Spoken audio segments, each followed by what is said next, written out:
Residual paralysis is a significant problem in anesthesia.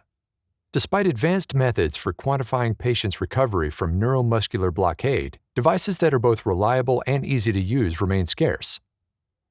In a study recently published in the journal Anesthesiology, researchers compared neuromuscular monitors based on two different technologies to determine which might be better suited for quantifying recovery: acceleromyography or electromyography.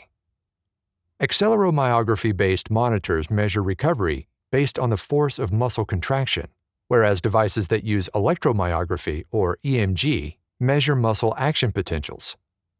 Until recently, acceleromyography-based devices were the most frequently used type of neuromuscular monitor.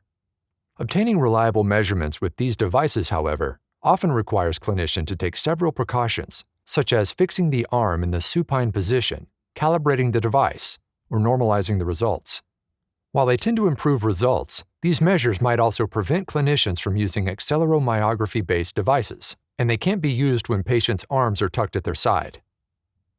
In the study published in Anesthesiology, researchers fitted 50 patients with an acceleromyography-based TOF-Watch SX and the TetraGraph, a portable EMG-based monitor cleared for use by the FDA in 2019. Responses from patients' adductor pollicis muscle were recorded simultaneously, on the same side, and with the same nerve and muscle configuration, from neuromuscular block to extubation. Importantly, the responses recorded from the two devices were synchronized through a fiber optic cable.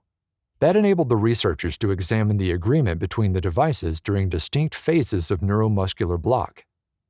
Acceleromyography showed a normalized train-of-4 ratio greater than or equal to 80% earlier than EMG. That's the ratio of the fourth to the first neuromuscular responses from patients to electrical impulses delivered by each device.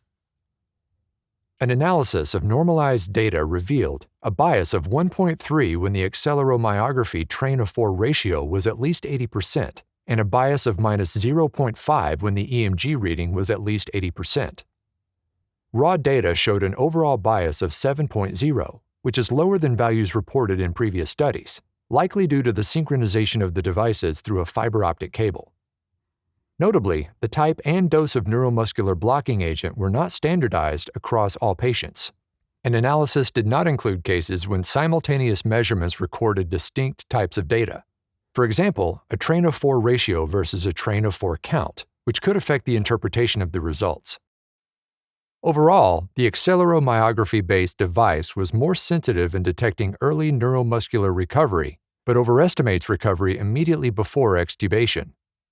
The findings suggest that the EMG device provides a better indication of when patients recover adequately from neuromuscular block and are ready for safe tracheal extubation.